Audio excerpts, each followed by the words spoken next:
அனைவருக்கும் வணக்கம். இது பார்த்தீங்கன்னா பெருமாள் முருகன் சார் எழுதிய பூக்குழி என்ற நாவல். எனக்கு பெருமாள் முருகன் சாரோட எழுத்துக்கள் வந்து ரொம்ப பிடிக்கும். நான் வந்து கல்லூரி படிச்சுக்கிட்டு இருந்த சமயம் எங்கள் விடுதிக்கு தினமும் செய்தித்தாள் வரும். அந்த செய்தித்தாள் படிக்கிற பழக்கம் எனக்கு இருக்குது. அப்போ பார்த்தீங்கன்னா அந்த வரக்கூடிய எல்லா நாள் செய்தித்தாள்லையுமே ஒரு மூலையிலையாவது எழுத்தாளர் பெருமாள் முருகன் எழுதிய மாதர்பாக நூல் சர்ச்சை அப்படின்னு சொல்லிட்டு அடிக்கடி வந்துக்கிட்டே இருக்கும். நான் இதை பார்த்துக்கிட்டே இருப்பேன்.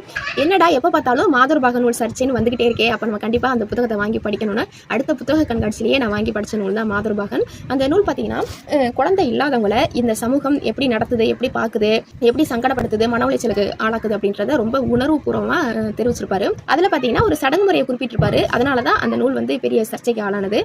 இந்த பாலா போன சனம் எவன்கிட்ட என்ன இருக்குதுன்றதை பார்க்காது, என்ன இல்லைங்கிறத தான் பார்க்கும் அப்படின்றத ஒரு ஆணித்தரமாக சொல்லக்கூடிய ஒரு நூல் வந்து மாதர்பாகன். அந்த மாதர்பாகன் புத்தகம் படித்ததுக்கு அப்புறம் தான் எனக்கு அவரோட எழுத்துக்கள் வந்து ரொம்ப பிடிக்க ஆரம்பிச்சிச்சு. அதுக்கப்புறம் தான் இந்த பூக்குழின்ற நாவல் வாங்கி இப்போ தான் படித்து முடிச்சிருக்கேன். இந்த பூக்குழின்ற நாவல் வந்து இடைநிலை சாதிகளோட சாதிய மனோபாவத்தை ரொம்ப ஆழமாக உணர்த்தக்கூடிய ஒரு நூல். இந்த பூக்குழி நாவலை பார்த்தீங்கன்னா சாதி மறுப்பு திருமணம் செஞ்சு அதனால் பலியான தர்மபுரி இளவரசன் அண்ணாவுக்கு சமர்ப்பணம் செஞ்சுருக்காங்க. வேலைக்கு போன குமரேசன் அங்கே சந்திக்கக்கூடிய சரோஜான்ற பொண்ணை காதலிச்சு கல்யாணம் பண்ணி வீட்டுக்கு கூட்டிகிட்டு வந்துட்டாரு. அப்படி தன்னோட கணவர் வீட்டில் வசிக்கக்கூடிய சரோஜா அந்த வீட்டுக்காரங்கனாலையும் ஊர்க்காரங்கனாலையும் எது மாதிரியான சாதிய அடக்குமுறைக்கு வன்முறைக்கு ஆளாக்கப்படுறா, எது மாதிரியான கஷ்டங்களை அனுபவிக்கிறா அப்படின்றத ரொம்ப ஆழமாக சொல்லக்கூடிய நூல் தான் இந்த பூக்குழி. பூக்குழி நாளோட எண்டிங் வந்து எல்லாரோட மனசையுமே ரொம்ப கணக்க வைக்கும்.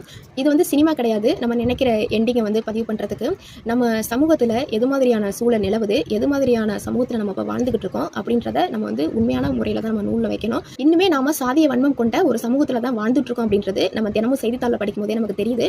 அப்படி இருக்கும்போது நம்ம உண்மையை உறக்க சொல்லிதான் ஆகணும். அதனால தான் இந்த பூக்குழி நாவலோட முடிவும் நமக்கு வந்து ரொம்ப கனமாக இருக்கும், அழுத்தத்தை கொடுக்கும், கஷ்டத்தை கொடுக்கும்.